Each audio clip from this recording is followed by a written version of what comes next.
Regardez ce que j'ai réussi à pêcher. Des tigers. Taïga. Taiga, non, tiger, tigré. Tigré, tu crois? Ah. Voilà. Donc, merveilleux. on a 2 kilos de crevettes et combien il a dit, 1 kilo de gambas?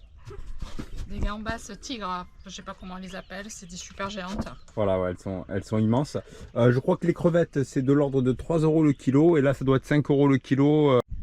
Bienvenue à Bintang. Alors, Bintang, c'est en remontant, c'est à peu près une trentaine de nautiques du Lamine Lodge.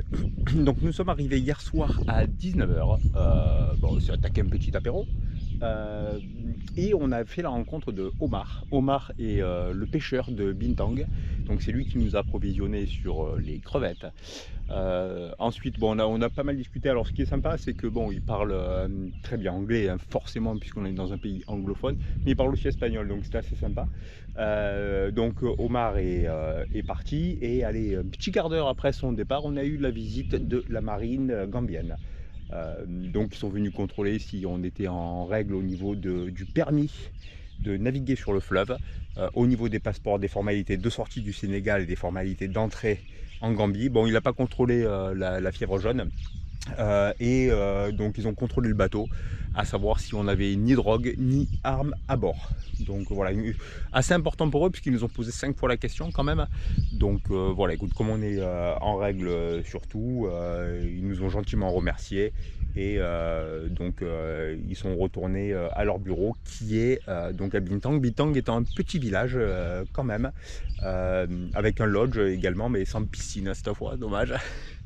Donc voilà, écoute, pour ce début de séjour ici de quelques jours avant de continuer de remonter le fleuve Gambie, puisque l'objectif, si tu veux, de cette navigation sur le fleuve, ça va être d'aller voir des animaux dans leur élément naturel, notamment les crocodiles et les hippopotames. Mais pour ce faire, nous sommes encore dans l'eau qui est relativement salée ici, donc il va falloir remonter, s'enfoncer dans le fleuve Gambie sur à peu près 140 à 150 nautiques pour pouvoir voir tout ça.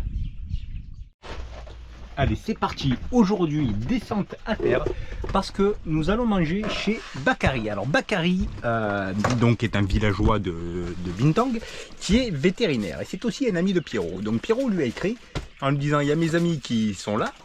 Donc il nous a envoyé un message pour nous inviter à manger, mais d'une gentillesse, mon Dieu, enfin, tu commences à avoir l'habitude puisque tous les gens qu'on rencontre sont tellement adorables. Donc voilà, il nous invite à manger, puis après il nous a dit: on va faire la découverte de mon village, que vous voyez comment on vit ici. Donc voilà, encore fantastique. Et donc on va voir également Omar, puisque Omar s'est gentiment proposé d'aller nous faire le gasoil, puisqu'il faut y aller en moto en fait. si tu veux. Donc avec des bidons de 20 litres en moto c'est compliqué. Donc voilà, il a dit je le fais pour vous. Voilà, donc encore très très gentil. Allez, on y va mon ami.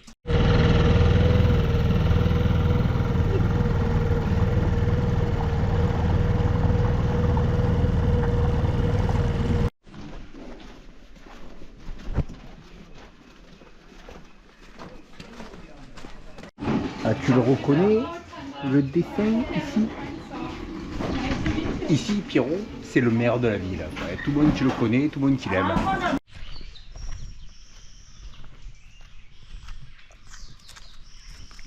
Allez, cueillette de mangue. Oh là! Hello, how are you? Yeah. Because of the water, we don't have no irrigation system. Alors ici c'est une rivière, mais si tu veux on n'est pas dans la saison. Donc voilà, c'est tout sec. Et fin de saison, donc novembre-décembre, ils récolteront le riz. Allez, voilà. Alors l'art de gâcher la séquence. Alors quand elle dit elle s'en fout partout, c'est qu'elle est en train de manger la pomme du cajoutier. Voilà. Là, voilà, bien propre. Donc voilà, comme tu l'as vu, donc nous sommes dans un champ de noix de cajou. Et voilà, pour te donner un ordre d'idée de ce que l'on disait tout à l'heure, une termitière. Et voilà, c'est ça. Elle est plus grande que moi. Donc elle fait, je dirais à peu près 2,50 m. Voilà. Et tout ça, ça a été fait par les termites qui ressemblent en fait à des petites fourmis qui sont blanches.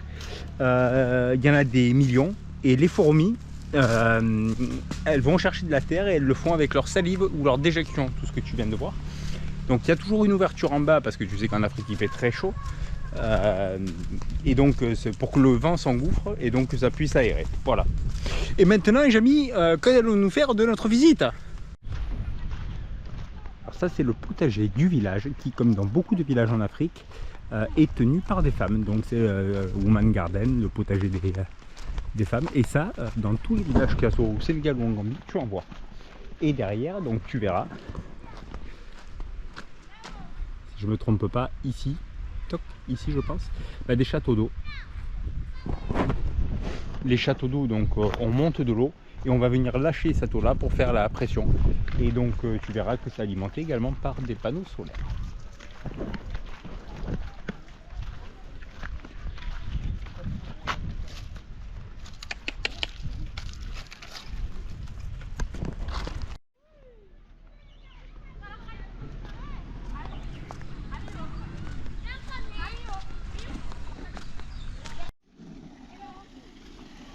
Hi girl, how are you? Nice place, very nice.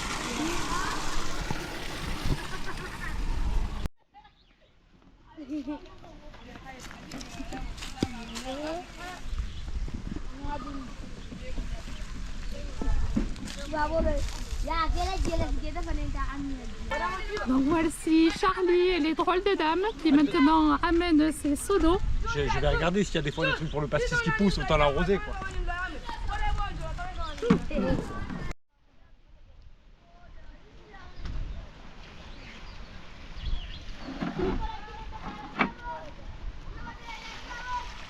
Alors capitaine? C'est plus simple l'arrosage automatique.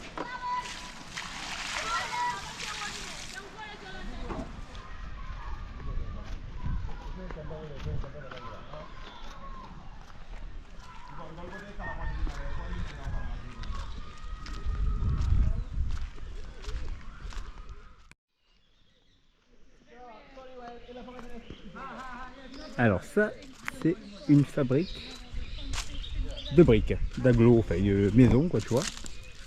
Donc ils prennent la terre avec un ajout d'eau et puis ils ont un petit moule pour faire, et c'est super solide.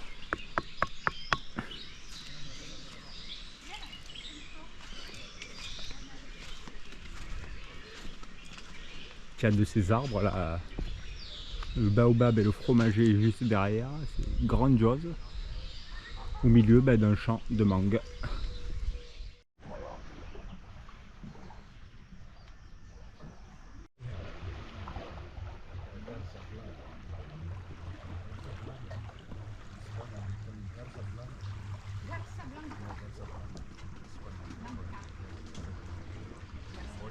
they call it ziparai.